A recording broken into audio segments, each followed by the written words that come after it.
A ver, esta semana he tenido un conflicto. El conflicto no ha sido político, bueno, un poco sí, pero ha sido con un ombú. ¿Ustedes saben lo que es un ombú? Ahora todos me van a decir que ya saben lo que es un ombú. Como Alfredo no se te ocurre saber lo que es un ombú.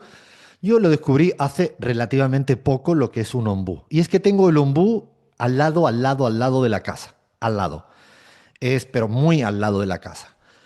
Y lleva ya un tiempito el ombú, no sé, haciendo cosas subterráneas que yo sospechaba que era que se estaba metiendo en mi casa a través de sus raíces y que podía levantar en parte del suelo. Tenía dudas, pero imaginaba que era eso. Llamé a una persona especialista de plantas y me dijo que viene la semana que viene, pero como la ansiedad me puede, cometí el error de mirar la inteligencia artificial. Y cometí el error de eso y entonces consulté en el chat GPT y en DeepSeek, o sea, las dos cosas. Y las dos cosas le pregunté si eran peligrosas las raíces frente a construcciones, casas y demás. Y me dijeron absolutamente lo contrario. Entonces empecé a pensar que había una suerte de disputa geopolítica respecto al rol del ombú entre los chinos y los Estados Unidos de América. Después pensé que era una boludez este pensamiento y que en el fondo no hay que fiarse tanto de la inteligencia artificial. Pero cometí una maldad y es que le contradije a uno de los dos. Es decir, al que me decía que no era peligroso, le dije que yo creía que era peligroso y empecé a dar la argumentación del otro chat GPT. Después de 3 días, volví a preguntar justo para esta mañanita preparar bien la editorial y me llevé una sorpresa porque los dos inteligencia artificial coinciden ahora en lo mismo. ¿Serán manipulables la inteligencia artificial? ¿Valdrán para algo?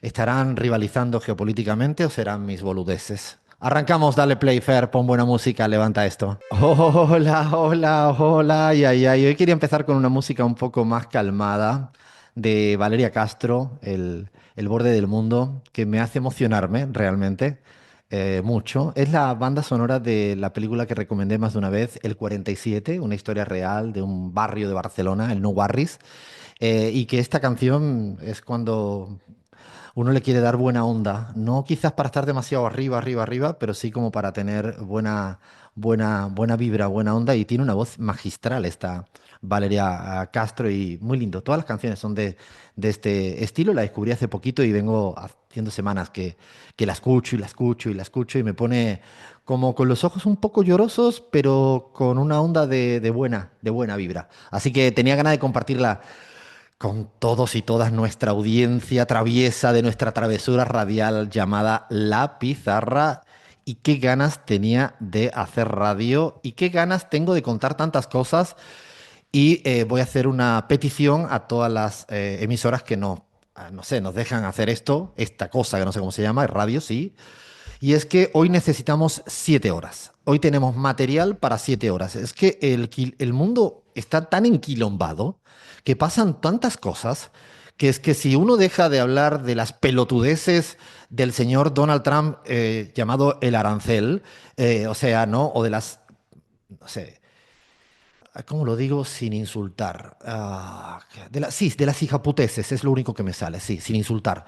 De los vídeos respecto a lo de Gaza y Palestina, esos vídeos promocionados para llevar, no sé qué carajo quiere llevar allá. O sea, hay tantas cosas que la verdad que vamos a intentar ceñirnos al tiempo que por ahora nos siguen abriendo la ventana. Y tengo ganas de saludar al equipo, como siempre, con el momento Jesús Quintero, que es un homenaje al periodismo, a saber hacer preguntas, no al silencio, porque nosotros no nos callamos ni debajo de agua, diría mi madre, ni debajo de agua, me decía mi madre todo el tiempo, y es verdad que uno no se calla, y menos haciendo radio. ¿Se imaginan, no? Haciendo radio debajo de agua, No, no, no, mejor no imaginemos nada.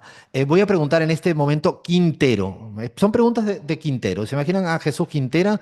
Bueno, va. Crismar, que es la que está más nerviosa no, por todos los gestos, va directamente la pregunta a. Es una pregunta muy fácil, muy sencillita. Crismar Lujano le preguntamos: ¿te da pavor, te gustan, te incomoda? Sería la pregunta. ¿Estar en un ascensor con más gente? Depende, si son todos hombres y estoy sola, puede ser que me incomode, pero en general creo que no. Bahía Luna, ¿te incomoda compartir ascensor con más gente? No, en absoluto, cero. Flavia Fiorio. Me incomoda cuando me encuentran sacándome una foto al espejo, solo ahí. Muy buena. Esa está muy buena. Gaby Montaño, ¿te incomoda ese momento ascensor con más gente? No, de hecho me incomoda más estar sola en el ascensor. Leandro Álvarez, ¿qué me dices? Sí, porque a la gente en el ascensor le gusta mirar el celular del otro. Está muy buena. Hoy hemos tenido una gran variedad de respuestas. A mí me incomoda un poco y sobre todo más me incomoda cómo me mira si es una viejita o un viejito en el ascensor, porque cree que le voy a robar. Me ha pasado toda la vida. Toda la vida me ha pasado esto y mi abuela me lo decía. Mi abuela me lo decía. Córtate el pelo, quítate las barbas, hijo, que si no la gente va a cambiarse de acera. Y es que un poco yo me he dado cuenta que esto ocurre. No es broma, ¿eh? Ocurre así que, bueno, este tipo de preguntas que en el fondo tiene algo de trasfondo, valga el juego de palabras, que nos puedan responder por nuestras redes sociales. Nos pueden responder a eso, sugerirnos preguntas, que nos han sugerido a la audiencia preguntas muy interesantes que vamos a ir haciendo próximas semanas, o que nos digan lo que quieras menos llamarme gallego, amando mucho a Galicia. Fla, ¿por dónde nos escriben? Lo pueden hacer por Twitter, que estamos como @lapizarraoc, Instagram o Facebook, Radio La Pizarra, twitch.tv/Alfred Serraman, si estamos ahora en vivo, los leemos ahí también, o si no, youtube.com/Radio La Pizarra. Ya somos más de 20.000, Alfredo, por ahí, que también leemos todos sus comentarios. Escriban, ¿no? Que nos divierte mucho interactuar y que nos cuenten cosas y nosotros les contamos nuestras cosas. Vamos a contar muchas cosas. Así que además de eso, tenemos un menú hoy, un menú así como, es un menú medio gourmet porque vamos a tener un salpicadito de muchas cosas, ¿no? Estos restaurantes que te quedas siempre con hambre, ¿no? A mí me pasa siempre, ¿no? Siempre me pasa, me ponen una porquería en medio del plato. Y hoy vamos a hacer un poco de cocina geopolítica gourmet. ¿Qué tenemos de menú, Fla? Efectivamente, Alfredo, además de nuestra particular vuelta al mundo, siempre con epicentro en América Latina, nos vamos para Brasil de la mano de Leandro a ver si hablamos de reelección de Lula o de vuelta de ultraderecha. Vamos, por supuesto, para hablar de Argentina, Milei más autoritario que loco. Tenemos un especial de Colombia con algún spoiler de la semana que viene y terminamos hablando de cosas prohibidas. ¿Qué programón tenemos? Lo de cosas prohibidas es cualquier cosa, pero bueno, vamos a hacer lo que buenamente podamos. Arrancamos con todo con la pizarra. Y nos vamos a dar nuestra particular vuelta al mundo. Vuelta al mundo, como siempre, con nuestro epicentro, con nuestro centro de gravedad en nuestra queridísima América Latina. Pero así, hoy nos vamos a quedar muy latinoamericanizados porque tenemos de todo. Hoy tenemos hasta corresponsalías por toda América Latina. A ver, esto es un momento de última hora. A ver, última hora, Montevideo. Me voy rápidamente, es como si estuviera haciendo un programa de fútbol. No, Un móvil. minuto y resultado. Bahía Luna, Montevideo. Primero, ¿te has preparado de gala para ir ya? Pues debe ser a puntito en la toma de protesta o de posesión, si diciendo cualquier cosa, de Yamandú Orsi en Montevideo. ¿Cómo está la cosa? Puedo mostrar el look que tengo porque hoy me viste la camisita de mi abuela y el jean, ¿no? Por supuesto que sí. Estamos llegando tarde a la Asunción, o sea, yo termino acá Radio La Pizarra y me voy rápidamente. Hoy es un día de festejo, es un día alegre, la verdad que así están las calles también. Y la realidad es que si bien el clima entorpeció un poco este clima de festejo, se esperan bueno, una jornada con un montón de cuestiones, no solo el traspaso de mando, sino también varios espectáculos artísticos, así que la verdad es que en Uruguay estamos de festejo, ¿no? El que quiera ver el análisis más sosegado de los desafíos y proyectos, horizontes de lo que tiene el gobierno de Yamandu Orsi, de ahí en nuestro canal YouTube tienen absolutamente todo lo que la semana pasada pormenorizadamente desarrollamos, pero a mí ahora me interesa un momento fundamental de Chimento. Vaya Luna, ¿te encontraste anoche, que seguro que saliste a tomar alguna copa, Pero, no algún me- político o política importante? O sea, ¿te encontraste, por ejemplo, a Luisa González, a Gustavo Petro? O sea, ¿te encontraste por ejemplo, el Pepe Mújica? ¿Te encontraste? ¿A qué te encontraste? Alfredo, vamos a dar nombres. Y En un sí, rato también esto sigue, se tiene que llegar hasta el final. Pero ha habido muchos políticos y representantes de muchos países No vamos a dar detalles por ahora porque hay elecciones próximamente y no queremos influir en el resultado de las mismas con lo que digamos. Pero la realidad es que hay muchos representantes, pero también tiene que ver con, hay hubo un foro ayer en torno de democracia y algunas discusiones claves. Hay encuentro también, por supuesto, porque ya lo dije, es un día de festejo y en relación fundamentalmente con el progresismo y con la democracia, con lo que eligieron las y los uruguayos, pero también hay varios motivos de encuentro, ¿no? Bueno, ahí tienen que seguir desde ahora en adelante a las redes sociales de Bahía Luna. Va a estar ahí reportando absolutamente todo desde la toma de posesión dentro de unas horas y también, evidentemente, lo que pasará luego a la tarde, a la noche, incluso en el alba. O sea, sigan ahí a las redes sociales de La Pizarra y de Bahía Luna, porque la tenemos ahí en Montevideo en representación de La Pizarra y de CELAC Data junto al Guillermo Guietti. Así que, y además es un momento histórico también importante después de una victoria del progresismo en el Uruguay, que también es para aprender y para seguir pensando hacia adelante. De ahí me voy a otro lugar de victoria. Va a ser así todo el programa hoy. Ahora me voy a México, otro lugar, o sea, de los victoriosos electorales y políticos del año pasado. Crismar Lujano, ¿cómo está el patio judicial en México? ¿Se habló mucho? ¿Se está avanzando alguito en eso? Bueno, Alfredo, sí. Esta semana, de hecho, en la mañanera popular de Claudia Sheinbaum de ayer, y quiero mencionar esto porque digamos que tiene dos contextos dentro de la política doméstica y exterior de México. En principio, este jueves se extraditó a Estados Unidos a 29 narcotraficantes que se encontraban en distintas cárceles del país. Una situación que bueno, ha golpeado a bastantes liderazgos de los carteles más relevantes de México, que mismos fueron clasificados recientemente, recordemos, por Washington como organizaciones terroristas. En este contexto, la presidenta Claudia Sheinbaum ha hecho algunos comentarios que vamos a escuchar. La corrupción del Poder Judicial en nuestro país es aberrante y ofensiva. Qué bueno que el pueblo de México tomó la decisión de cambiar de raíz el Poder Judicial. Es una bendición para México lo que vamos a vivir este año, de elegir a los jueces, magistrados y ministros y que el pueblo pueda salvar al Poder Judicial. Más Lo que ha clarito el dicho, agua, ¿no? O sea, yo creo que cuando habla Claudia Sheinbaum, yo no sé cómo heredan esa formación política con esa nitidez, porque todo el mundo dice AMLO, AMLO, porque ciertamente era una pedagogía política andante, pero uno va escuchando a Claudia cada vez más, se va haciendo al oído, porque al final es una cuestión también de hábito de escuchar a una presidenta en un tono, con su jerga propia, con su formación propia, pero el fondo y la claridad y la firmeza, Cris, tú que estás allá todo el día, no cambia, ¿no? sí, esto lo ha dicho Alfredo al ser preguntada sobre las cuestiones judiciales respecto a esta extradición. Y recordemos que, bueno, mientras en algunos países, algunos compañeros acá lo saben muy bien, pues algunos presidentes designan a dedazo a nuevos jueces de la Corte Suprema. Bueno, México se encamina a convertirse en el segundo país, no solamente de América Latina, después de Bolivia, sino del mundo, con un sistema de elección de autoridades judiciales en un proceso que ojalá, además de ayudar a ponerle cara, ¿no?, a la justicia, también tenga un poder más cercano a la gente.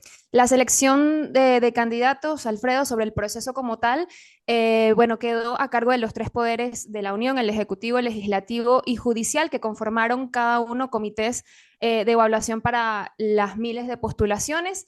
Y con estas tres elecciones quedarán, bueno, integradas un total de 5.379 candidatos, que son los que van a llegar al final a esa boleta que se va a usar en estos inéditos comicios que se van a celebrar el 1 de junio, recordemos, para elegir a más de 900 cargos judiciales. El 30 de marzo ya inicia oficialmente el periodo de campañas, que va a tener una duración de 60 días. Y bueno, hay la ley no referente a la elección judicial prohíbe, por ejemplo, el financiamiento público o privado también, y les obliga, bueno, de alguna manera a los aspirantes a usar pues, sus propios bolsillos para financiar los gastos relacionados. Importante.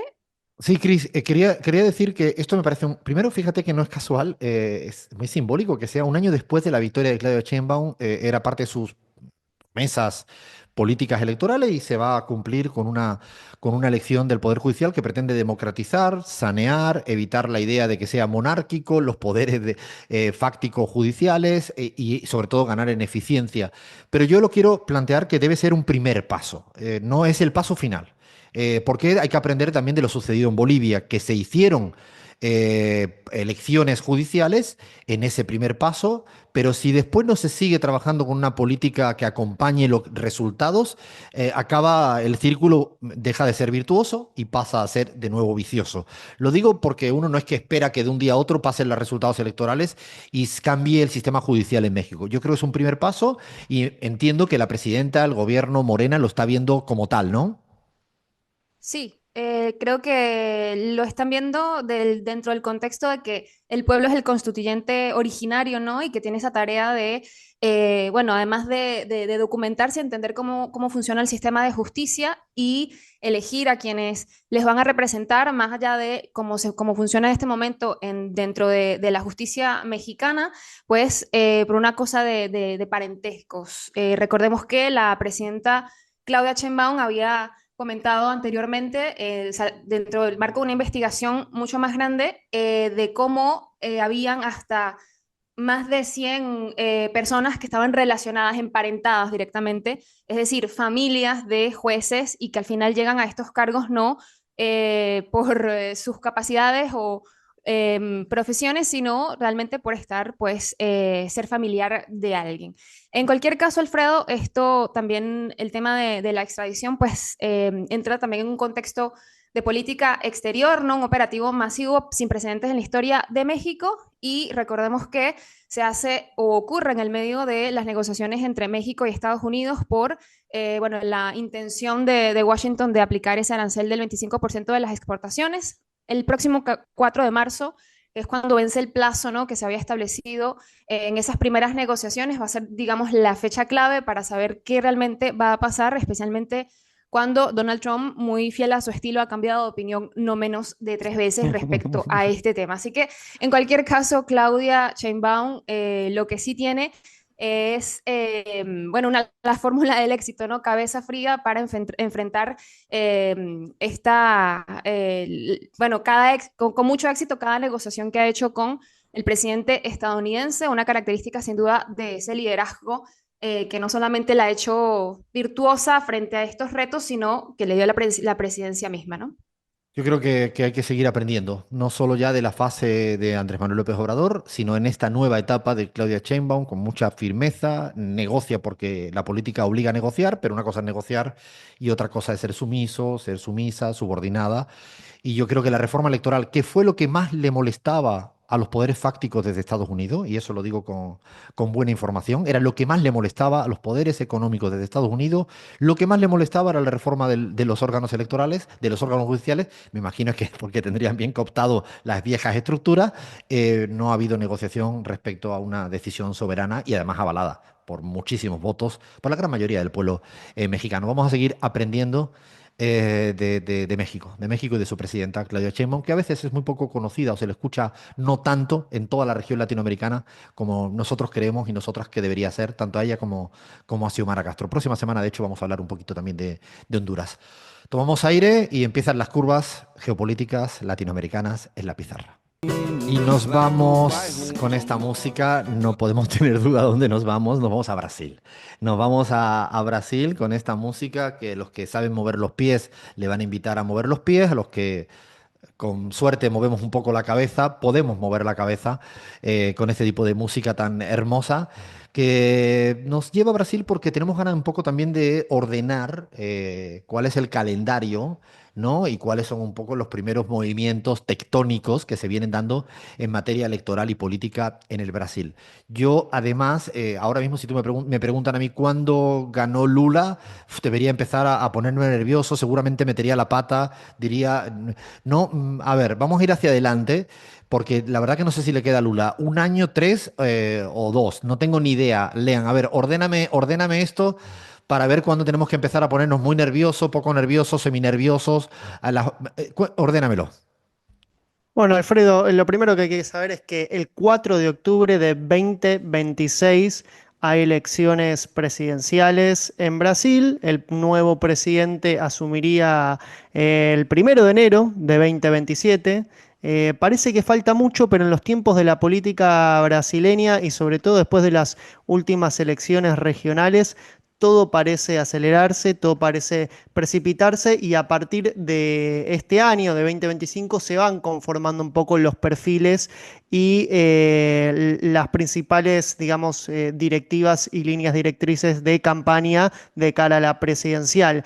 Y si tenemos que hacer como una Perdona, Lea, pero radiografía. Sí, octubre del 26, y claro, aunque sí. parezca que ahora es una lejanía, empieza a haber ya los primeros movimientos sísmicos de que ya empiezan a pensar un poquito, no digo de manera abrumadora, pero empieza a olfatearse ese momento de preocupación electoral. El año que viene vamos a tener elecciones muy importantes en Brasil y Colombia y el Perú, si es que al final no hacen ninguna jugada, no sé, cualquiera sabe del Perú. De Brasil y Colombia son dos importantes pivotes geopolíticos que hoy en día tiene la izquierda, el progresismo.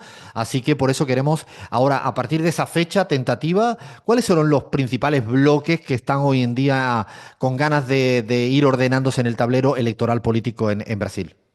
Bueno, Alfredo, lo primero que hay que decir es que la polarización política que se instaló en Brasil, quizás desde el golpe de a Dilma Rousseff y en adelante con la radicalización de la derecha, sigue intacta, ¿no? Hay dos grandes bloques que son, que es el PT, la izquierda y afines, y la ultraderecha. Son como los dos pivotes que realmente tienen chances de gobernar Brasil. Después en el medio, lo hemos descrito también en otras ediciones de La Pizarra, está eso que se llama, ese invento propio brasileño que se llama Centrão, que es es una especie de centro derecha, derecha, centro, centro izquierda, dependiendo también la hegemonía política del momento, que se hace muy fuerte en las elecciones regionales y que en general termina apoyando a uno u otro candidato en las presidenciales, ya sea a un candidato de Lula o al propio Lula o a un candidato de Bolsonaro o el propio Bolsonaro. Ese es el panorama de Brasil que podríamos decir de polarización política con un actor fundamental que va decantando su apoyo dependiendo el contexto y dependiendo también las encuestas, Alfredo. Y ahí Lean, no, fíjate sí. que en ese contexto una de las hipótesis, más bien de las dudas que uno tiene, es si en las elecciones de Brasil queda mucho tiempo, va a insertarse el espíritu de la segunda vuelta en la primera, dicho de otro modo, si al final es tan polarizante la situación entre la izquierda que representa a Lula y la ultraderecha que representa a Bolsonaro, y se va precipitando una segunda vuelta en la primera, tipo lo que ha ocurrido en el Ecuador recientemente. Esa podría ser un escenario, o que se replique lo que pasó en el 22 en Brasil, que fue muy fragmentada la primera vuelta y después las posiciones se tomaron en la segunda. Yo creo que eso es un dilema que hay que empezar a tener muy presente en casi todas las elecciones latinoamericanas. Si se esperan a la segunda o se incorpora a la primera, y un poco lo que me vienes planteando es si el centrado va a desaparecer en la primera o no, o no porque pareciera que no tiene a día de hoy, ¿no?, posibilidades de colarse en la discusión tan polarizante, ¿no? No tiene posibilidades a día de hoy de colarse en esa discusión presidencial, pero sí de condicionar tanto el gobierno de Lula como de acá al 2026, como al propio reordenamiento de la derecha. Y si hablamos tanto del espacio de Lula como el espacio de la derecha, hay que decir que estamos en un año de disputa interna en términos de la izquierda, porque si bien el liderazgo de Lula es un factor aglutinante en el PT y afines, bien cierto es que hay distintos sectores dentro del PT. Hay un sector un poco más conservador, un poco más afín a llevar a cabo medidas de ajuste fiscal que acerquen un poquito más a ese centrado del cual muchos sectores dentro del gobierno de Lula a veces le dan un lugar mucho más preponderante del que en realidad ocupan en las preferencias de la sociedad. Y después hay un sector más de izquierda, del PT y de afines, del PSOL, que también quizás encarnada dentro del PT en la figura de la presidenta del PT, Gleisi Hoffmann, que aún no tiene lugar en el gobierno de Lula, y también, bueno, el sector este del PSOL que habíamos descrito en las elecciones Con municipales, Guillermo Boulos, ¿no? con Guillermo Boulos. Entonces, lo que tenemos hoy por hoy en el gobierno de Lula y en el sector de la izquierda, si lo tenemos que caracterizar, es un panorama de disputa y también de reconversión de la situación. ¿Por qué? Porque Lula acusó una derrota que la toma como propia, pese a no reconocerla públicamente, que fueron las elecciones municipales, y frente a eso está llevando a cabo una batería de medidas para revertir un poco una cierta tendencia de la baja de su imagen. Y digo cierta tendencia, Alfredo, porque no es lo que están diciendo todos los medios a nivel global de que se derrumba Lula da Silva. Hay una tendencia, sí, a la caída de su imagen, también en sectores en los que históricamente, como el norte de Brasil, fue fuerte el PT y Lula da Silva. Pero hay que tener en cuenta que hoy por hoy en las encuestas, contra cualquier figura de la derecha, Lula da Silva gana en un escenario de balotaje. Y eso no es poco, Alfredo. Tanto así que Em, lo tuvieron que meter en la cárcel cuando tenían que enfrentarse en la anterior elección y ahí me dejas un poco repicando lo de siempre, aprendizajes de Alemania, aunque evidentemente las epístemes son tan diferentes la brasilera y la alemana, pero cuando se moderan demasiado, se centran demasiado y no obedecen al respaldo popular que los elevó a ser presidente, sí, hay un pequeño momento de dificultad. Yo creo que si Lula retoma la senda de una clara política de izquierda, social, de justicia, de enfrentar a los poderes, entiendo que va a estar posicionado donde debe estar. También es cierto que son, digo, en términos etarios, no es un tema menor, generacionalmente tampoco se ve abajo posibilidades de que en este momento pueda ser sustituido, ¿no, Lean? Sí, así es, y como te decía Alfredo, el factor aglutinante dentro de la izquierda es la propia figura de Lula da Silva y ahí dependemos también mucho de la salud del propio Lula da Silva. Él se ha encargado de decir en múltiples oportunidades que si su salud se lo permite, él no tendría problemas en ser candidato porque también se lo están pidiendo desde todos los sectores de esa amplia alianza. Lo cierto es que los números de la economía brasileña, los indicadores sociales no le dan tan mal, pero enfrenta ciertas dificultades como una tasa de inflación dentro de todo bastante alta, un aumento de los precios de los alimentos, pero también una agenda social bastante mucho más activa que en la primera, que en el año electoral, ¿no? Por ejemplo, anunció recientemente la gratuidad de los medicamentos a través del programa Farmacia Popular y parece que hay un Lula que quiere retomar un poco, revitalizar ese Lula más social que, bueno, que nada, que un sector también del PT está diciendo, bueno, tenemos que hacer un ajuste y compensar por el otro. Lula ahí está en esa disyuntiva, ¿no? De cuánto ajusta y cuánto compensa en lo social.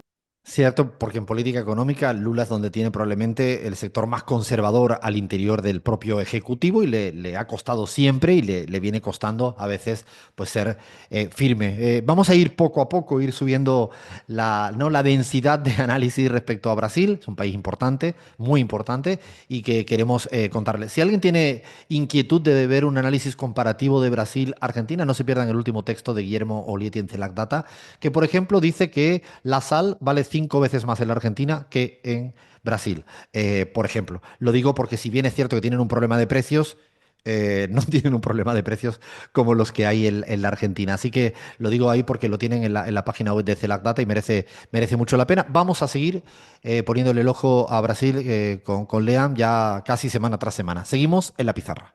Y nos vamos para Argentina, nos quedamos en la Argentina. Bueno, hoy es un día también importante porque es cuando se hace la apertura de las sesiones del legislativo, ¿no? Donde el presidente pues hace una suerte de entre rendición de cuentas y de proyección hacia adelante. eh, y es un día importante institucionalmente si es que hoy en día en la Argentina se están respetando las instituciones. Yo quería hoy, para abordar la situación política en la Argentina, más allá de todo lo que es este marco cada vez más dominante de los procesos judiciales que brotan por todas las esquinas del mundo en contra del señor presidente Javier Milei, de su hermana, que no porque sea su hermana, sino por el rol institucional en el Estado argentino que tiene. Hablamos de Karina Milei, hablamos de la gran estafa de la criptomoneda. Esta semana han salido investigaciones muy serias de New York Times que no son para pasar inadvertidas. Desde España, el diputado Gerardo Pisarello ha puesto una denuncia que también podrían llamar como testigo al propio Javier Milei, y veremos a ver si prospera en calidad de imputado. No se sabe dónde está el dinero que ha sido objeto de la estafa, es decir, una estafa en toda regla. Todavía se van a tener que dirimir muchas responsabilidades de todos los que han estado involucrados, en calidad de qué, para qué, dónde está el dinero, a quién puso el dinero, quién perdió, quién ganó, porque ganaron muy pocos, y no tenemos, vamos detectando dónde está la ruta de ese dinero Milei. Digo Milei porque fue el que pone el tweet que pide a todo el mundo que compren esa criptomoneda llamado Libra, ¿no? Yo creo que esto no ha terminado en los procesos paralelos en Estados Unidos, en la propia Argentina. Yo recuerdo que, ¿ustedes se acuerdan dónde fue detenido Pinochet? ¿Usted hace memoria ahora dónde fue detenido Pinochet? Así a abuela pluma, ¿se acuerdan dónde fue detenido Pinochet? En Londres. ¿Y saben por qué fue detenido Pinochet en Londres? Por una denuncia iniciada desde España por el señor Baltasar Garzón. Lo que digo es que cuando las justicias nacionales son cooptadas, las justicias internacionales a veces pueden llegar a acorralar a personas que han cometido atropellos como este tipo de estafa. No sé si va a ser el mismo recorrido, pero nunca subestimaría lo que sería el marco de justicia internacional. Por lo tanto, creo que es para estar preocupado, insisto, en este marco. Esta es la gran estafa, ¿no?, del señor Milei. Yo creo que no es la única gran estafa. La otra gran estafa del señor Javier Milei es la del poder adquisitivo, que es la que le afecta a la gran mayoría de la población argentina. A las familias y a las personas que cobran la jubilación mínima con el bono en la Argentina son como casi 3,5 millones de personas.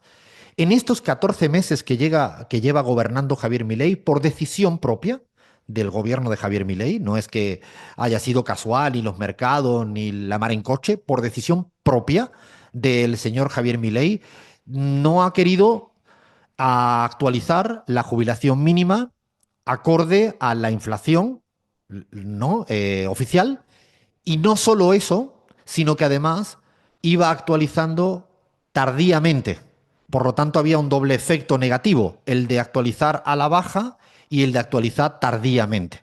Esto ha provocado que a los que cobran y a las que cobran jubilaciones mínimas en la Argentina, 14 meses, ¿no?, que tendría que haber cobrado, 5 meses se lo sustrajeron, se lo robaron, se lo quitaron, con una decisión firme. Esto es otra estafa, porque si tú tienes que ir a cobrar una vez al mes, ya cobras muy poco, ya no llegas ni a mitad de mes con esa jubilación mínima, y porque tu gobierno decide actualizarte a la baja y tardíamente, de manera deliberada, bueno, en vez de cobrar 14 meses, cobra 9, 5 te lo quitan en poder adquisitivo por una decisión tomada. Lo mismo en materia de salario mínimos en la Argentina. Esos son los últimos estudios que hemos sacado en CELAC Data, gracias al trabajo fantástico de Mariana Dondo. Por lo tanto, es otra gran estafa.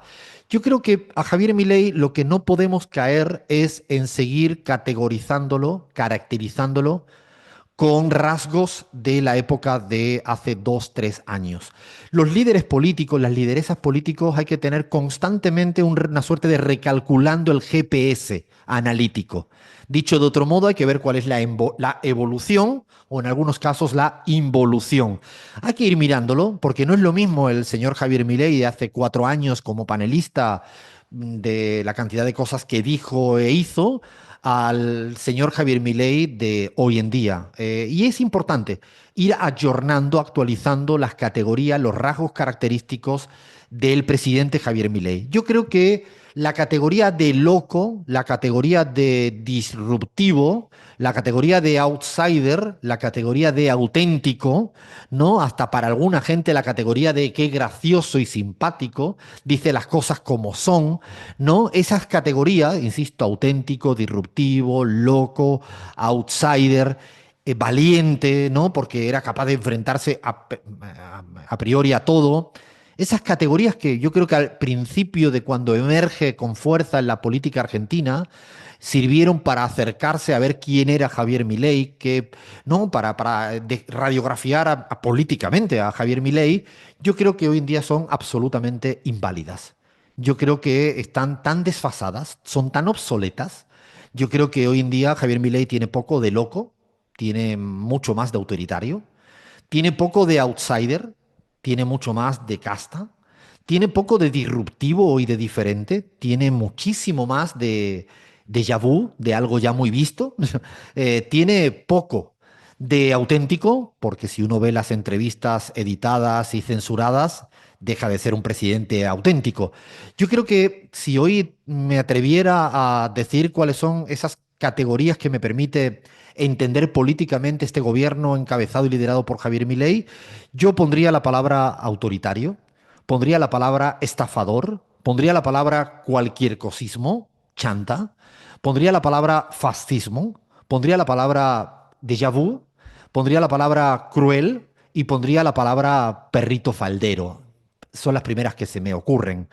Perrito faldero porque ahora recientemente hizo otro papelón votando lo que le había dictaminado el señor Donald Trump respecto al tema Ucrania-Rusia. Había sido el principal no abanderado de Zelensky y hoy en día, como Trump está puteando en vivo, ¿no? Vean el vídeo de ayer, al señor Zelensky, ahora Donald Trump vota, curiosamente, con China, con Cuba, con Venezuela. O sea, es una cosa difícil de entender, salvo que uno dejara de pensar que es un tipo realmente auténtico. Piensa uno que es más un perro faldero del señor Donald Trump y ahora le dice, ahora vota por aquí, ahora vota por allá. También yo creo que es un presidente muy déjà vu, tiene poco de disruptivo y de nuevo. Aplica la misma tabla que Martínez de Oz para manejar el tema de la timba financiera respecto a cuánta plata te permito devaluar para sacar una gran ganancia financiera. La misma tablita que Martínez de Oz es la que está aplicando.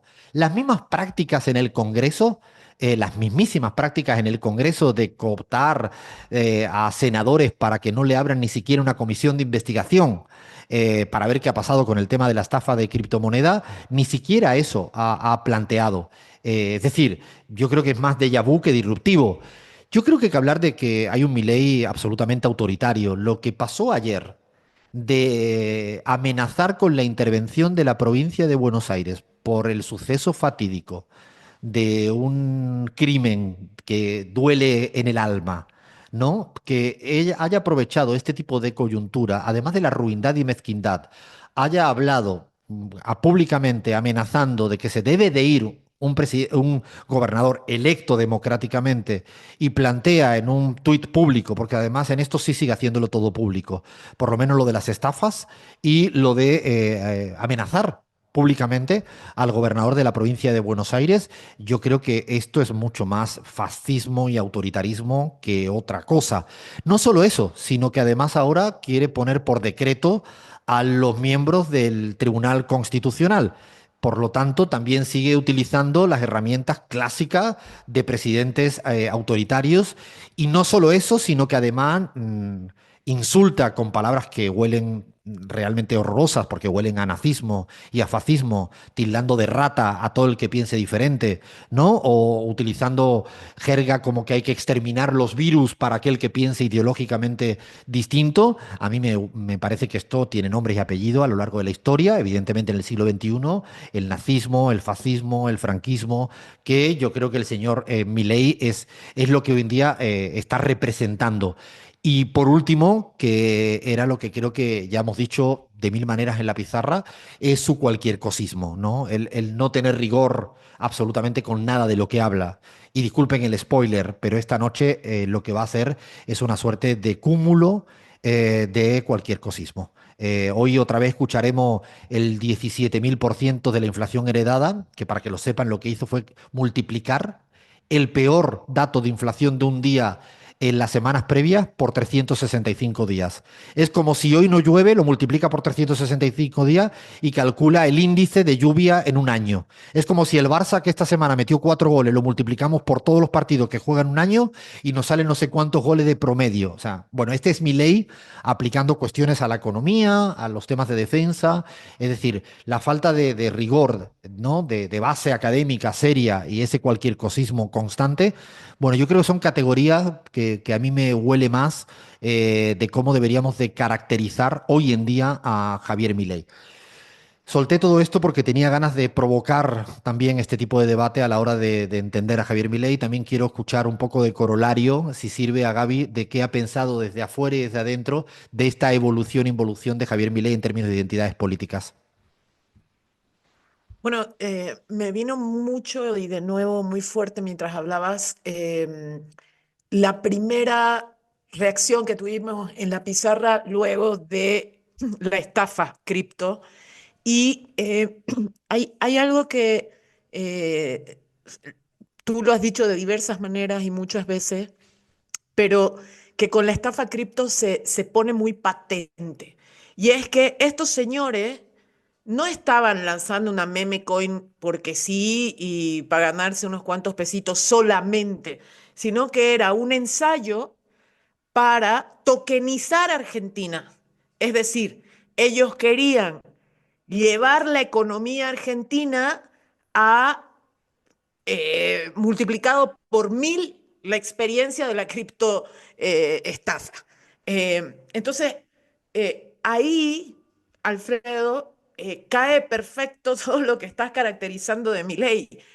Es decir, este señor estaba dispuesto, estaba haciendo una pruebita para disponerse a convertir a Argentina en el primer territorio liberado para las estafas múltiples y que se lleven en pala la plata del Estado, de los argentinos y, ¿no? Y de las argentinas. Entonces, cuando uno escucha las entrevistas que les hacen a estos señores Harvey etcétera, los que acompañaron en la estafa a Milei, la el desparpajo que tienen para explicar la estafa, o sea, te lo dicen en la cara. Y yo el otro día conversaba con un compañero y le decía, hermano, no es que los tipos no entienden la magnitud de lo que sucedió. No, lo que pasa es que nosotros a veces los evaluamos con nuestros valores. Y no, a estos señores no los puedes evaluar con tus valores. Ellos tienen otros valores. Para ellos, una estafa se llama negocio, una destrucción de la economía de un país se llama tokenización de Argentina. Entonces, sí creo que no podemos dejar de hablar de estas cosas, Alfredo, ni volverlo un debate superficial, porque estos señores lo que estaban haciendo es intentar abrir, liberar un territorio para que estos jueguitos financieros de unos cuantos le quiten y le destruyan la vida a millones de argentinos y argentinas y de gente de todo el planeta, ¿no? Pues no me quedo con esa idea de liberar el territorio y es cierto lo que dices de que no deberíamos a veces, porque claro, para nosotros es una estafa y para ellos es un business y cuando estás en parámetros éticos, morales tan diferentes, nos cuesta. Ay, Argentina, seguimos en la pizarra. Uy, me asusté, creí que se me había ido la Gaby. Digo, a ver dónde se me ha ido la Gaby, me ha dejado a mí aquí solo ahora. Estoy viendo el precipicio boliviano. Me acordé de Xavier Albó, este señor mayor que falleció hace poquito. Léanlo, los que le interesen mucho en tener antropología para Bolivia. Creo que era un jesuita, venido de España, pero catalán, mejor dicho, que hacía 60 años que vivía en Bolivia. Siempre me decía la teoría de los precipicios en Bolivia. Y es que siempre parece que están en un precipicio porque la democracia tiene otro sentido. La vida política tiene otro sentido. Aprendí mucho gracias a alguna charla de Xavier Albó. Y para entender Bolivia, Pues sí, hace falta entender que todo es mucho está en movimiento, mucho más de lo que a veces uno imagina. Ese grito de ahora es cuando carajo, que ellos que se gritaban en las marchas en Bolivia, es muy constante, es muy permanente. Y esta semana y la anterior pasaron cositas, Gaby, yo creo que merece la pena, ¿no? De que estamos en una situación ya muy cercano a lo electoral, pero han pasado cositas que me parece interesante ponerlas encima de la mesa y analizarlas brevemente. Sí, Alfredo, de hecho pasaron cosas que uno hace un año no podría haberse imaginado que iban a pasar O en sea, yo te voy a hacer una Bolivia. pregunta. ¿Puedo hacerte la pregunta al aire? No, no lo he hablado en privado. Tú ya sabes lo que te voy a preguntar, pero te lo voy a Sí, hacer. me Esa, imagino. Gaby Montaño, para que ya todo el mundo la conoce, pero Gaby Montaño fue presidenta del Senado durante creo que 8 años en Bolivia, fue ministra de Salud en su último año, se fue y se la jugó la vida con el Evo y con Álvaro en el avión, y siempre, sobre todo, ella cuando yo la conocí se presenta como militante del MAS, del instrumento y del movimiento al socialismo, por encima de todos los cargos, siempre me dijo yo soy militante del MAS. El MAS ha sido secuestrado, cooptado por el presidente Luis Arce y por su grupo. Se lo han arrebatado a la dirección genuinamente aprobada y hace tiempo que la lideraba Evo, pero con otra gente. Mi pregunta es, ¿tú te has salido del MAS formalmente, Gaby? Bueno, todavía no he podido hacerlo efectivo, pero creo que es una decisión tomada también, así como lo han hecho muchos compañeros y compañeras. Han sido estos días muy duros en ese sentido, Alfredo, porque he visto la imagen de gente tan histórica en la construcción de este proceso en Bolivia como Leonilda Zurita presentar su renuncia al movimiento al socialismo, con lágrimas en los ojos, pero con una dignidad maravillosa, y a muchos compañeros y compañeras doblar simbólicamente sus banderas del MAS y guardarlas en maletines y decir, quizás más adelante las vamos a volver a sacar, pero ahora las guardamos. Eh, han sido días duros porque yo lo explicaba a una compañera, es como el matrimonio, que uno a veces se imagina que va a durar toda la vida y bueno, y te venden el amor romántico que debe durar hasta que la muerte nos separe, ¿no? Y así nos imaginábamos muchas y muchos, eh, hasta viejitos y viejitas, tener la identidad política partidaria del MAS. Pues ahora eso, todo eso ha cambiado. Yo les recomiendo que escuchen, por ejemplo, dura unos 3 minutos, el alegato de Adriana Salvatierra cuando presenta su carta de renuncia al MAS, lo hace públicamente, es muy clara.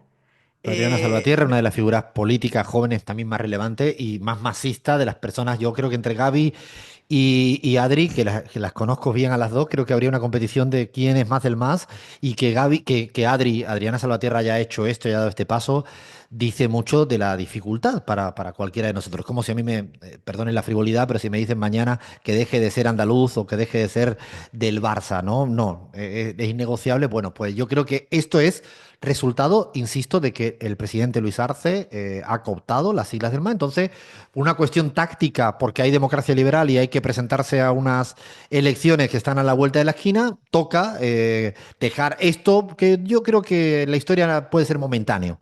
La deja para veremos. Sí, pero además hay lecciones que aprender de México, por ejemplo. AMLO tuvo que construir 3 partidos Es para verdad. llegar para llegar a ser gobierno en México y bueno, y seguir adelante, ¿no? Y seguir en la lucha. Evo Morales ha presentado su alianza con el Frente para la Victoria, que es un No tiene nada que ver partido. con el Frente para la Victoria en Argentina, lo digo porque las siglas son similares, pero no, no, nada que ver. Son unas siglas que han acordado para que pueda tenerla como aval para presentarse a las elecciones, más allá de que, aunque está habilitado, yo sigo insistiendo, aunque está habilitado legalmente, no hay nada que le impida, el gobierno y ciertos brazos judiciales sigue insistiendo con que no está habilitado. Vamos a ver cómo termina esa disputa. Y bueno, esta semana también ha salido Luis Arce ya caracterizando de manera muy clara, de frente, a Evo Morales como alguien de derecha. Le costará mucho a Ja, ja, nuestros ja, ja, oyentes. pongamos risa, ja, ja, ja, ja, ja, ja, ja. Yo creo que de todas las Bueno, yo no ocurrencias creo que es la que más, ¿eh? nadie fuera de Bolivia se pueda imaginar que alguien caracterice a Evo Morales como derecha. Eh, pero bueno, eso también sucedió esta semana. Luis Arce finalmente ha dicho que es precandidato a la presidencia por el MAS y que en abril se va a definir el binomio en un congreso. Em, Ahora, claro, ¿hay una fractura definitiva? Sí, hay una fractura definitiva. Es probable que en Bolivia se vaya configurando ya un futuro ultra fragmentado, no solamente en el MAS, sino también en la derecha.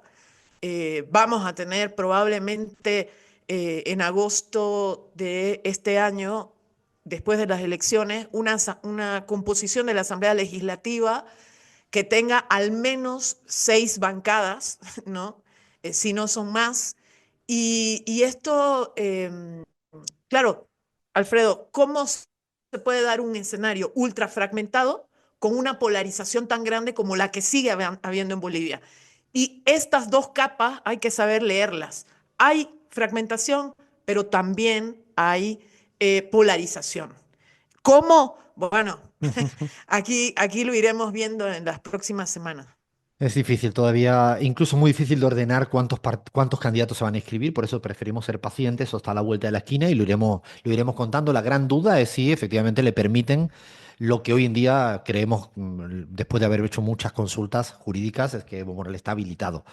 Otra cosa, y de hecho todavía no hay ninguna sentencia en contra al respecto, más allá de unos considerandos de finales del año 23, que además hablaba de libertad de expresión y quiso hablar de la habilitación de Evo Morales, nada que ver, pero digo por explicar todo con un cierto rigor. Seguiremos semana tras semana en un año muy intenso electoralmente y políticamente en Bolivia. Seguimos en la pizarra. Tampoco hace falta de explicar a dónde nos marchamos ahora, a Colombia. Qué ganas de comerme un ajiaco ahí en el centro de Bogotá. Me comería sobre todo un ajiaco. Es una comida que me encanta. No voy a meterme en el tema de las arepas, de dónde son, porque ya sé que voy a entrar en otro conflicto geopolítico.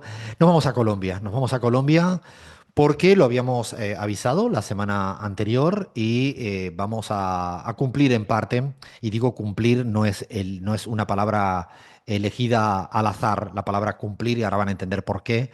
Vamos a cumplir nosotros y nosotras también en la pizarra un poco de nuestras promesas hechas. Este lunes, vamos a publicar la encuesta presencial de CELAC Data para todo Colombia. Es una encuesta presencial, o sea, nada de telefonía, nada de internet, presencial. Más de 2.000 casos y en todo el territorio nacional. Vamos a ir desde centro hasta Caribe, Pacífico, Antioquia, todo, todo, todo, todito, todo. Es una encuesta grande. Es la encuesta número 13 que hace CELAC Data en Colombia. O sea, alguito ya le vamos tomando el termómetro de análisis político, sociológico y electoral. Sabemos que hay elecciones. A ver, Flavia, ayudándome con el ping-pong. ¿Cuándo tenemos las elecciones presidenciales 30 y- en Colombia?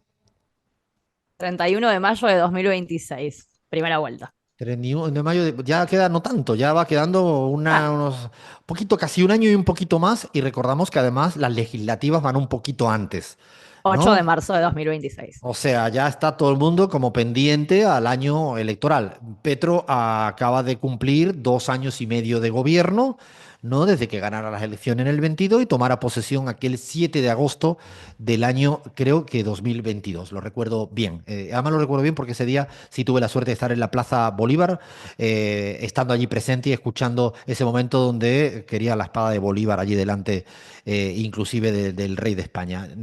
Del rey, no el emérito, sino el otro. En España hay dos reyes. Para falta de uno, tienen dos. Una monarquía con muchos reyes. Queremos irnos a Colombia porque en esta encuesta que vamos a publicar, insistimos, el lunes a primera hora, Yo ayer no pude dejar de mirar los resultados ya preliminares, porque si no, no sería del todo, no puedo con mi alma y necesitaba ya compartir con toda la audiencia pizarrera, la de Argentina con Radio 10, la de México con Altavoz Radio, la de Bolivia con Aviala Televisión, la de Radio Pichincha en el Ecuador, la de Radio del Sur en Venezuela, la del canal Red Latinoamérica y, cómo no, con Radio Nacional de Colombia. Vamos a empezar un poco a estos resultados preliminares, más allá del número, porque creo que a veces las encuestas se leen mal en intentar la hiperprecisión de cada dato. No es lo relevante. Lo interesante es ver cómo se está moviendo tectónicamente Colombia políticamente con todo el run run que ha habido pues, por el cambio de gabinete que ha habido en el día de antes de ayer y que además fue el momento público de la discusión del gabinete anterior. Antes de dar estos principales lineamientos que hemos detectado en la encuesta CELAC Data, también en modo titulares, Fla, ¿cuáles serían como los principales ejes más políticos que planteó Gustavo Petro en la toma, ¿no?, de los nuevos ministros del nuevo gabinete? Que yo, por cierto, aconsejo a todo el que le interese la política, es una clase magistral de política. Es una clase magistral, incluso rediscute el rol de Bolívar en la historia, o sea, digo, de una cierta profundidad, de un gran calado, ¿no?, teórico, conceptual y político. Pero ¿qué crees que apertura hacia adelante, Gustavo Petro, en ese cambio de gabinete? Bueno, efectivamente, al margen de los nombres que los pueden buscar y eso lo encuentran en cualquier lado, lo importante es que lo que habla Gustavo Petro es de la importancia de los movimientos, a quienes representan estos nuevos ministros, ¿no? De cara a esta última parte de la gestión de Gustavo Petro, ¿a qué movimientos representan estos nuevos ministros? Y justamente él da nombres, cambia el ambiente, educación, bueno, los pueden buscar. Pero él lo que dice es, acá queremos al movimiento indígena enfrente, queremos al movimiento afrocolombiano, queremos al movimiento sindical, es con esto, no con los partidos políticos, no justamente con lo que vos decías, Alfredo, el run run, si Consejo de Ministros sí, si no, la pelea, como el debate en lo que se quedan algunos medios, sino el momento social, esto es de los movimientos indígena, afrocolombiano, bueno, nuevamente, sindical, y luego al final, y si es cierto, es muy interesante todo lo que dice, lo que retoma Gustavo Petro es decir, los movimientos, de hecho, son los que tienen que salir a la calle a expresarse. O sea, él nuevamente dice, ustedes tienen que hablar, yo pongo estos ministros, pero ustedes vayan a defender a la calle lo que quieren, vayan a pedir a la calle lo que quieren, salgan a las calles. Así que un poco así como en titulares, yo creo que es momento de movimientos y de movilización. Creo que es una reflexión mientras que está gobernando un presidente, que reflexiona sobre lo que le viene pasando, ¿no? Utiliza mucho el término de cumplir, la necesidad de que un servidor público cumpla con su responsabilidad, la relevancia que tiene esas cuestiones, la importancia de leer la letra pequeña cuando estás en la gestión pública, pero cuando estás en la militancia, cuando estás actuando como ciudadana. Él habla incluso de que hay mandatos que se han incumplido y que de ahí derivan los conflictos hoy en día que joden y duelen tanto en todo el territorio colombiano. Dicen que no son casuales, sino son causales. Y es muy interesante ese tipo de explicación que hace Gustavo Petro y sobre todo lo que dices, una apertura a los grandes movimientos y sobre todo utiliza una palabra de la importancia de representar la heterogeneidad, ¿no?, del ideológico y de movimiento que hay en Colombia. Me parece sumamente importante. Y sale de toda esa idea de analizar la política desde, yo repito, la house of cardización, ¿no? De caer en leerlo todo como chimento, como no críticamente, no, lo habla en profundidad. En ese marco es importante poner encima de la mesa algunas conclusiones de la encuesta que, insisto, publicaremos el lunes, encuesta presencial. Lo primero es que el grueso del electorado de primera vuelta de Gustavo Petro del año 2022, 40%, para que nos ubiquemos, 40% sacó en primera vuelta, que no es poco, no sacó Javier Milei en primera vuelta 40%, ¿eh? Sacó mucho menos. Lo digo para dimensionar un 40% del electorado en primera vuelta. Ese bloque, ese 40%, sigue teniendo imagen positiva de Petro, sigue considerando que votaría a Gustavo Petro si se presenta, sigue teniendo una afinidad ideológica con todo lo que se viene haciendo en este gobierno de Gustavo Petro, sigue planteando que políticamente abraza las banderas de este gobierno de Gustavo Petro. Lo que quiero decir es que después de 2 años y medio, con una agenda del cambio tan intensa, con tantas zancadillas puestas por el Congreso y por los poderes fácticos, tanto el poder económico, por ejemplo, el Banco Central jugó en contra durante un tiempo de Colombia, o la banca privada, o ahora el Tribunal Constitucional que pretende tambalearle, ¿no?, ciertas medidas de cambio. A pesar de toda esta intensidad de querer cambiar en tan corto periodo de tiempo una reforma agraria, una reforma tributaria, una reforma laboral, una reforma pensional, una reforma del sistema de salud y podríamos seguir. A pesar de todo eso, no hay ningún desgaste, no hay ninguna erosión, ningún rasguño de ese bloque histórico que hoy en día representa, ¿no?, esta matriz ideológica que se sintetiza muy bien en la figura de Gustavo Petro. Ese 40% sigue intacto. Por eso, una cosa es lo que dicen las burbujas mediáticas, y ciertas burbujas mediáticas acaban permeando en la dirigencia, inclusive de este lado del pacto histórico, y se cuestionan cosas. Ideológicamente, ese 40% está intacto, y eso no es un dato menor. De hecho, cuando le preguntas por si consideran a Petro corrupto, sabiendo que hay una matriz permanente, constante de comunicación de los grandes medios, liderado por Semana, que hablan de la corrupción de Petro, hay una gran mayoría aplastante considera que Petro no tiene nada que ver con corrupción. No, nada que ver. Sí consideran que la corrupción es un problema del país, pero no creen que la corrupción es un tema estrictamente, ni mucho menos, la gran mayoría.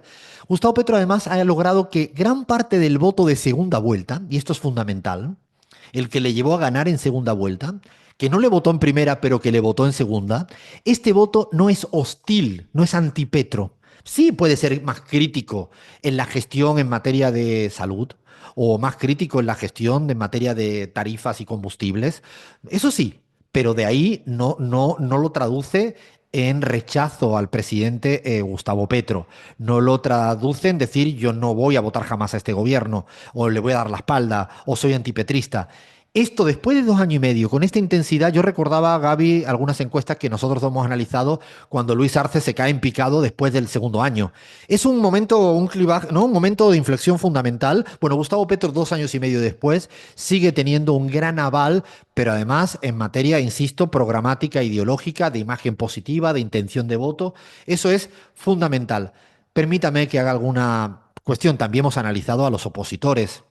Disculpe, Vicky Dávila, pero su imagen positiva sigue estando muy baja. Va a tener que remontar mucho, o va a tener que sacarse toda la imagen negativa que tiene. Inclusive no hemos atrevido a preguntar si usted está capacitada o no para ser presidenta. Y los datos, espérese al viernes, que están buenísimos, porque va a tener que remar mucho para que la sociedad colombiana crea que usted está capacitada para ser presidenta. Por lo tanto, los opositores en Colombia no tienen ni mucho menos mejor imagen que Gustavo Petro. Eso es un dato que no es un dato cualquiera. Y también preguntamos por el rol de los medios de comunicación, algo que hacemos en CELAC Data habitualmente, y le preguntamos si están haciendo una campaña deliberada en contra de Petro o están haciendo una campaña para informar adecuadamente. Bingo, sorpresa otra vez, o no tanta. Los medios de comunicación son catalogados por la sociedad colombiana que están haciendo deliberadamente una campaña contra Gustavo Petro. Por eso se explica que los medios de comunicación inciden, sí, claro que inciden, ¿quién va a decir lo contrario? Y generan frame, marcos, pero no son creíbles para la mayoría en todo lo que dice. Y por eso Gustavo Petro sigue siendo una figura política fundamental en el caso. La economía no es un problema para la sociedad colombiana. Claro que quiere vivir mejor y todavía exige y pide más, pero las valoraciones que tiene Gustavo Petro en materia de educación o de economía son valores muy altos. Cuando digo muy alto, es por encima del promedio de Javier Milei, para los que quieran tener esta comparativa, tanto que presumen de los datos de Javier Milei. No hablo de Lucho Arce porque los datos están en el -3, en el -4, en el -6. Pero sí es importante, insistimos, que después de todo este tiempo, los datos no es que tenga el 80%, no. Tiene, insistimos, ese 40% y no tiene la hostilidad del resto. Sí tiene, y eso es interesante, un núcleo duro uribista, que es un 25-30%, que fue el que votó en primera vuelta a Fico Gutiérrez, ¿no? Y que no le alcanzó ni siquiera dándole el apoyo al señor Hernández en segunda vuelta contra Petro. Por eso es interesante cuando uno mira con lupa las cuestiones más de clivajes ideológico. Por ejemplo, hemos preguntado por el tema del subsidio. La gente quiere subsidio no a las empresas. La gente quiere el subsidio o a las personas directamente o a los municipios para hacer infraestructuras. ¿Qué quiere decir? Que no le da credibilidad a las grandes empresas. Y me dejé la frutilla del postre para el final. ¿Ustedes saben cuánto es la imagen positiva del señor Donald Trump y negativa? El lunes lo van a ver, pero el saldo negativo es por goleada. ¿Y quieren tener la del Papa Francisco? El dato positivo es por goleada. Trump negativo por goleada, el Papa Francisco positivo por goleada y quisimos preguntar por el señor Javier Milei, cómo no. ¿Qué creen? ¿Qué crees, Flavia? Y yo creo que, bueno, más cerca de Trump, ¿no? Como siempre le gusta. Tiene algo peor, que tiene imagen negativa entre los que le conocen y tiene mucha gente que no sabe quién es.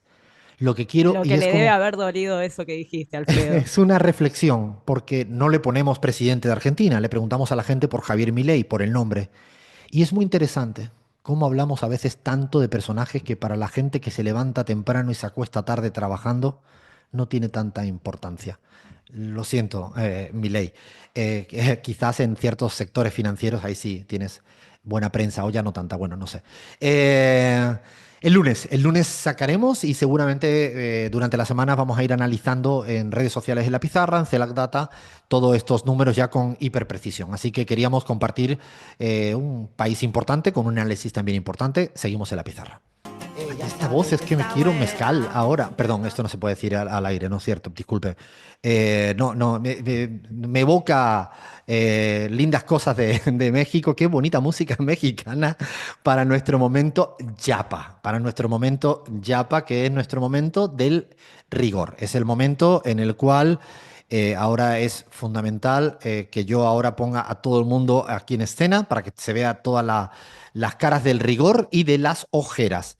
¿Hay alguna o alguno que tiene ojeras por el chaki, el chuchaki, la resaca de anoche? Eso ustedes interpreten. Yo no voy a aquí juzgar nada, pero es un momento de mucho rigor, de una gran investigación.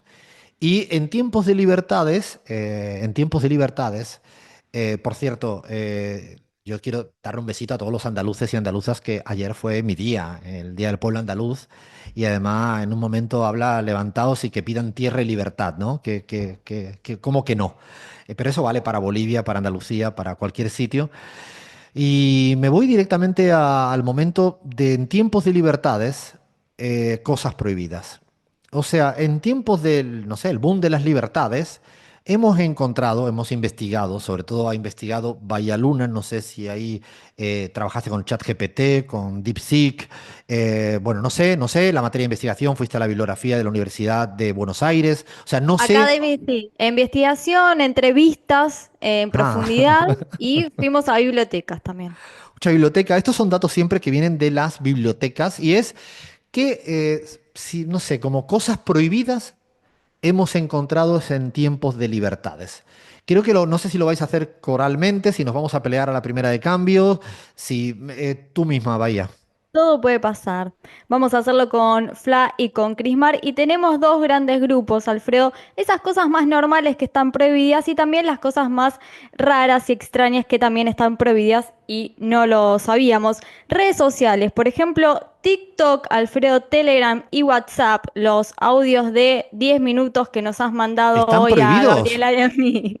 Sí, es que a mí me conviene. Claro, Espérate, claro. ¿dónde me tengo que ir? Me voy a ir Yo, ahora mismo. Gabriela, o sea, Nos nos vamos. sacamos un pasaje a Irán, Pakistán, Tailandia, Noruega y algunos países de la Unión Europea y China, porque está prohibido, toda prohibición O es sea, política, ¿en Alfredo. Noruega está prohibido, por ejemplo, alguno de estos también? Yo no sabía. Sí. Mira, interesante. WhatsApp también, Alfredo. No sé si lo usas tanto, ahí desconozco, sos más del Sí, Telegram, para me hablar con parece. mi hermana y con Zoe. Zoe solo me escribe por WhatsApp.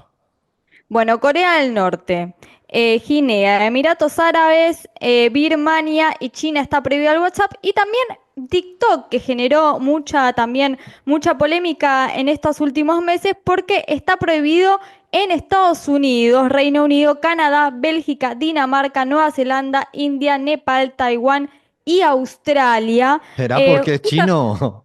Una la- pregunta boluda por mi parte, ¿no? Bueno, la justificación es debido a inquietudes sobre la privacidad, pero la realidad es que WhatsApp tampoco te garantiza toda la privacidad del mundo, por lo cual podemos coincidir que esta censura y esta prohibición es bastante política. Fla, Cris, ¿quieren seguir con Espera, alguno? espera, para darle paso Ah. a Cris, a Fla, a ver, Fer, ponerle un poquito de música. Esto es pedido de Flavia en vivo y directo, ¿no, Flavia? Muy obsecuente. Prohibido prohibir, es cierto. Sabina y Fito Páez, prohibido prohibir. A Pero ver, te ¿qué voy otra a prohibiciones? ¿Qué otra Una tenemos? prohibición, una de las graciosas, una de las que decís, esto no tiene ningún sentido, ¿por qué está prohibido? Y resulta que está prohibido en Singapur el chicle, a No, tal no. nivel, ¿En serio? Alfredo. No solo que está prohibido mascar chicle en público, digamos, sino que Singapur prohibió su importación, fabricación y venta en 1992 Perdón, pero para que ¿sabemos la por gente qué no los tienen esta obsesión compulsiva contra el chicle? Esa obsesión contra el chicle es básicamente para mantener la imagen de limpieza y orden del país. Ellos se quieren mostrar como que Singapur es un país limpio, ordenado, y el chicle parece que no entra en la ecuación, pero a tal nivel que las multas pueden ser considerables y puedes llegar a tener hasta 2 años de cárcel, Alfredo, si sos reincidente en mascar chicle en la vía pública. Un avisito por si alguno de ustedes está pensando viajar a Singapur, los turistas tienen que declarar la cantidad de chicle que llevan y si es excesivo se puede confiscar. Fla, te voy a pedir un favor. Esta semana ya tienes una tarea. Quiero llamada a la embajada de Singapur y te pido que esto lo grabe, le pida permiso, evidentemente, con todos los formalismos, para que nos expliquen bien esta yihad que tienen contra el chicle. Una cosa que yo no sabía esto. No lo voy a, Me comprometo. no, me parece que esto es un compromiso. A ver, Cris, yo no sé si esto ya se puede superar lo del chicle, pero seguramente prohibiciones pelotudas deben haber, ¿no? Ahí, Alfredo, si querés, antes de darle paso a Cris, Esto se llama quitarle la palabra a una compañera. O sea, Me esto para que prohibió ustedes ya vean, directamente o sea, ustedes puedan hablar. entender pensé que la lo estaba que yo tengo que estar cuidando. administrando en este instante. Es, A en Crimar este- jamás. A Me Crimar- estaba yo, pen- cuidando, yo pensé que estaba me estaba cuidando, te cuidando. quiero, oye. Em, bueno, tengo dos, por ejemplo, que me han acontecido en primera persona en los últimos meses, como por ejemplo comer o beber en el subte, Alfredo. Está prohibido en Ecuador. A mí me ¿Cómo? sacaron una... Espérate, esta no la entendí. Sí, comer o beber en el subte, que en realidad no tiene mucho sentido, porque ¿por qué no podés tomar una botella de agua? Me la sacaron, me dijeron, por favor, señorita, guarde eso. En Japón y en Singapur no se puede. Y otra cuestión que me parece más grave aún, que es beber alcohol en la calle, en la vía pública. ¿Dónde En no se puede? México, en México no se puede, está Ah, prohibido. mira, esto es importante saberlo, ¿eh? Gaby, ¿qué vas a decir? Bueno, sobre todo por la cercanía de las fechas, Alfredo. Estamos a horitas de que empiece el carnaval en toda nuestra región y hay lugares y momentos de la historia, nos los podrá decir Lean, que es historiador con mayor detalle, en que se prohibieron los carnavales. En Argentina Sí, sucedió durante la dictadura, en en España España. En también, España en tuvimos muchos Chile. años, sí. En Chile también se prohibió el carnaval en 1816 y a partir de ahí se fue perdiendo el carnaval. Entonces sí me parece importante sacar esa prohibición porque estamos ahorita, de hecho en Bolivia el jueves de Comadres ya pasó y viene el fiestón. Hoy día están en Oruro y en muchos lugares del país, en Bolivia también en entradas carnavaleras, así que me parecía importante esa prohibición Está sacarla a muy la luz. bueno porque es tal cual. De hecho, fíjate lo que pasó en Cádiz este carnaval. Apareció una comparsa, una chirigota, para cantar canciones negacionistas y ultrafascistas. Y salieron. Y fíjate que fue interesante la discusión. Se tiene que prohibir que en el lugar de libertades se prohibiera esas letras, fue mucho más interesante el pueblo gaditano, que lo que hizo es no prohibirlo, sino el público empezó a cantar más alto que los otros y se tuvieron que ir prácticamente porque no pudieron terminar su espectáculo, dado que lo que hicieron es reírse el público de las canciones con ironía, con música del público cantando y los fueron callando en libertad, ¿no? En vez de prohibiéndoles que se callaran. Me parece que es bastante interesante, de hecho ha dado la vuelta la discusión política en España esa temática. Lean quiere decir algo y luego Fla. Sí, no, quería agregar un datito histórico de la importancia política del carnaval a lo largo de la historia por lo menos de Occidente, ¿no? Que es que al ser una fiesta con elementos de inversión de lo orden y de las jerarquías, eran momentos en los cuales los de abajo, digamos, los pobres, los campesinos, etcétera, se tenían permitido hacer críticas políticas porque total estaba todo dentro del marco del carnaval donde el orden estaba invertido y de hecho el carnaval ha sido el preludio de muchas situaciones prerevolucionarias en Europa. Absolutamente. A ver, Cris.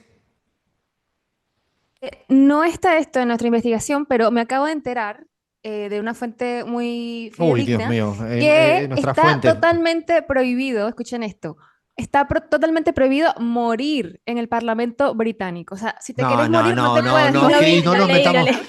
Cris, Pero no nos además, metamos. Cris, no No, nos es en metamos. serio esto. ¿Esto es Porque es un serio? edificio, sí, porque es un edificio del Palacio Real y si te mueres allí, pues tienen que hacerte como o sea, los honores como si fueras un rey o una reina, así que es prohibido morirte. En este, con la en edad que este deben tener momento. los parlamentarios, se va a morir uno Está en vivo. complicado esto. Yo igual quiero saber que si ustedes pudieran prohibir algo, y aquí no se vale prohíbo no prohibir, ¿no? Si pudieran prohibir algo, ¿qué prohibirían? Yo prohibiría los concursos de belleza y las publicidades. Las odio.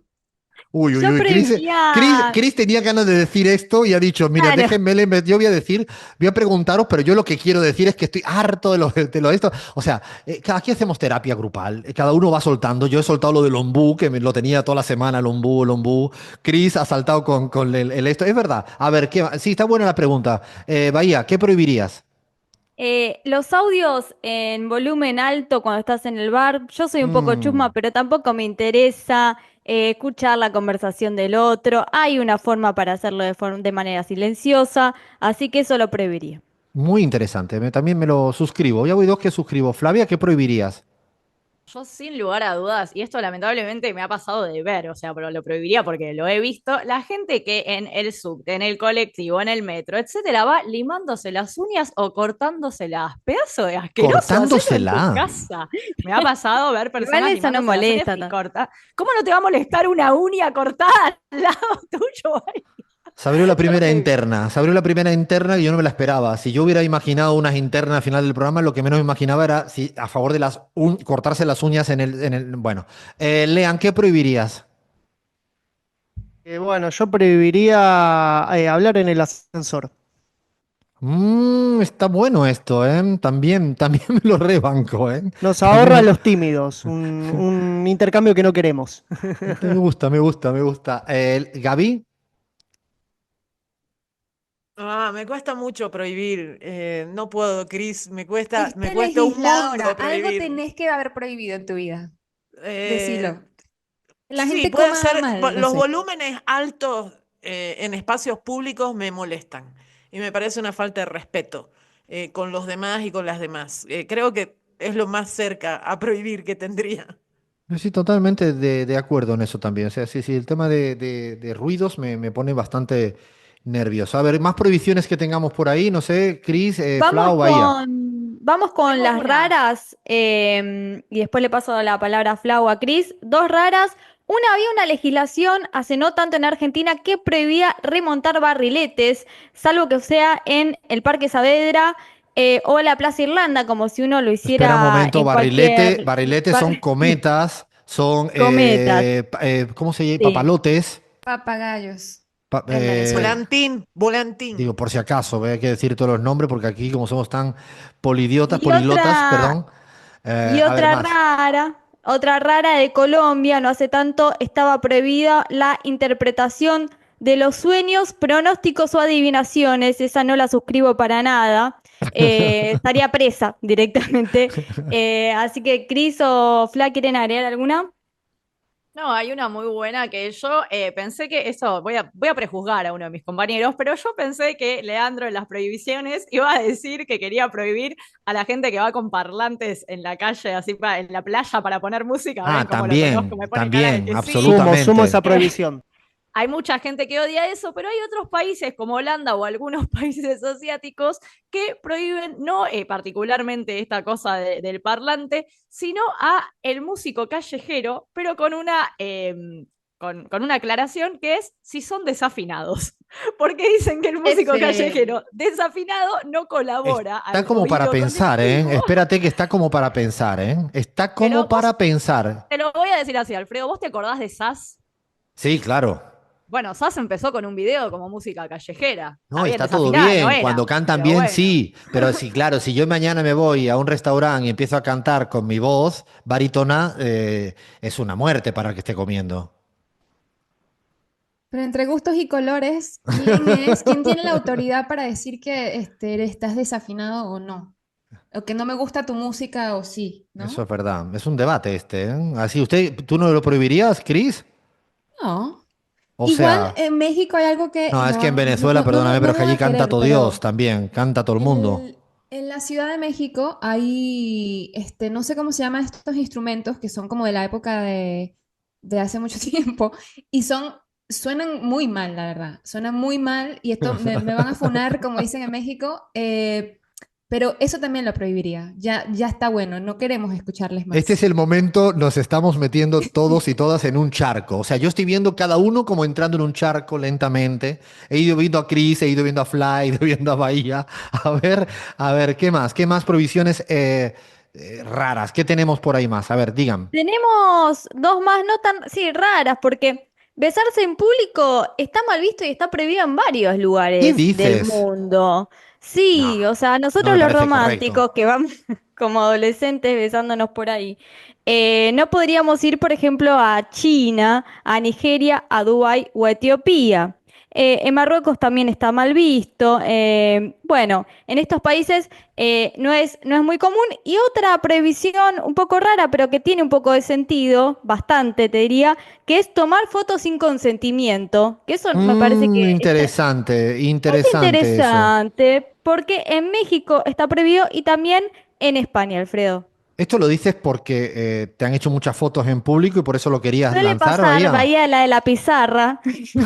Eh, claro. No me pasó pero la verdad que es incómodo, ¿no? Es incómodo, llevar razón, llevar razón. A ver, más, las ultimitas que tengamos curiosas que quieran decir, Chris, Flan.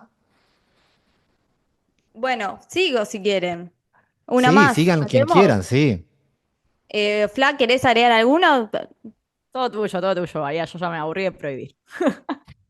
Bueno, hay algunas bastante raras. Por ejemplo, en Estados Unidos hay una ciudad en la que se prohíbe pedir caramelos en Halloween si sos adulto, Alfredo. O sea, si ¿Cómo? tenés más de... Esto es real, ¿eh? Porque no, vaya, dice cualquier cosa. Si sos mayor de 12 años, no lo puedes hacer. Hay una que es medio polémica, O que sea, ya creo que no es si tienes 12 años y un día te jodiste la vida, puedes ir en cana preso, por o sea, pedir Estados unos Unidos, caramelos. La verdad que bueno. claro. Esta, En este esta es momento polémica. la estatua de la libertad está empezando a moverse. Yo no sé si es real. Acá está dudosa la vara. Pero Fíjense lo en un riguroso y momento, rigurosas que somos, que cuando no tenemos el dato chequeado por 100 fuentes, pero somos sinceros. a ver, a Por- ver. Porque en algún momento, hace no tanto, estaba prohibido ir al cine con gorro o Ah, me parece sombrero. perfecto eso, perfecto. Porque, Yo prohibiría porque, comer palomitas en el cine. ay, bueno, Alfredo, sos un Pochoclos. aguafiestas. Y ¿Por sí, te toca el de qué? al lado de las palomitas y... Bueno, pero es verdad que el que tiene sombrero, salvo Ah, que no, mal. encima de un sombrero muy grande, no ves Yo lo si paso mal está en el cine adelante. porque tengo el problema de que sé que la persona que está detrás mía me está mirando mal. Claro, pues sos muy alto. Exactamente, y lo paso mal. Sé que el de atrás yo ya no le caigo bien, a priori. Si te Pero hubiera conocido en el cine así, Alfredo, seguramente no seríamos amigos ni estaríamos haciendo juntos la pizarra, te lo juro, porque con tu tamaño y el mío está bastante difícil sentarse detrás tuyo. Alfredo, pero un acto de dignidad de tu parte sería siempre comprar la última fila. Tengo un problema, Sería un... no veo bien. O sea, Claro, es es un momento complicado. de una paradoja. Ustedes se creen que es broma, pero yo cuando entro al cine sé que no me puedo ir al final porque, y además yo sé que me lo van a decir, pero también no le puedo explicar mis problemas de vista. O sea, es un poco tampoco, no, tengo esto, tengo lo otro, ¿no? Lo típico. No, pero verdaderamente es verdad que incomoda mucho. Yo creo que sí, habría que ponerlo escalonado o que pongan los cines con mayor pendiente, yo qué sé. O sea, bueno, ya no tenemos más. Creo que hasta aquí hemos llegado a las prohibiciones. Creo que hay más prohibiciones, siempre hay más prohibiciones. Pero hasta aquí yo creo que está bien una suerte de geopolítica de las prohibiciones en tiempos de libertad. Qué capacidad para ponerle títulos boludos a investigaciones muy serias, ¿no? Seguimos en la pizarra. Ahí esta musiquita de Drexler significa que tenemos que ir ya recogiendo bártulos, cachivaches, echando persianas.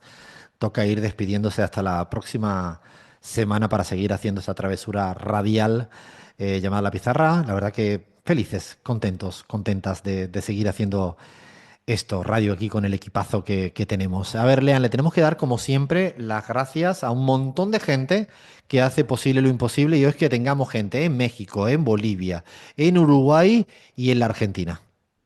Le agradecemos a Fernando Saninelli, en primer lugar, que estuvo en la edición de sonido de La Pizarra. En la edición de video estuvo Baco Mason. En la operación de Radio 10, Sebastián Merani. En la operación de Radio Pichincha estuvo Carlos Minango. En la operación de YouTube, Renata Córdoba. En producción, Cristina Chiesa. Edición de sonido, Charlie Cacabielo. Servicio informativo, Martín Burgue. Musicalización, Javier Fábregas. Coordinación, Cristian Carballo. Dirección general, Sebastián Pedroni. Ya llega Pablo Ladaga en la continuidad. Y quédense, como siempre, recomendamos escuchando radio, la mejor compañía, pero sin lugar a dudas, no tengan dudas que la radio en cualquier momento, a cualquier hora, te hace ahí una linda y ligera compañía, no invasiva cuando no quieres que sea invasiva, invasiva cuando quieres que sea invasiva, no, si te cansa la apaga un ratito, luego la prende, o sea, tiene como para manejarla a tu antojo, es muy lindo escuchar y hacer radio. Para ir despidiéndonos, tenemos que hacer este juego de cierre que nosotros seguimos convencidos que después de más o menos 25 años va a salir bien. O sea, vamos a ir perfeccionando, ustedes van a ir viendo cómo vamos, este juego encadenado de las palabras que tiene que relacionarse la una con lo otro, con la otra a su manera, la manera a la que cada quien. De hecho, la próxima semana le vamos a pedir a nuestra audiencia que nos diga la palabra de partida. A ver, elegimos una palabra de la audiencia y ahí arrancamos como buenamente queramos. Ahí la elige Fla y nosotros arrancamos a decir lo que nos venga un poco en gana.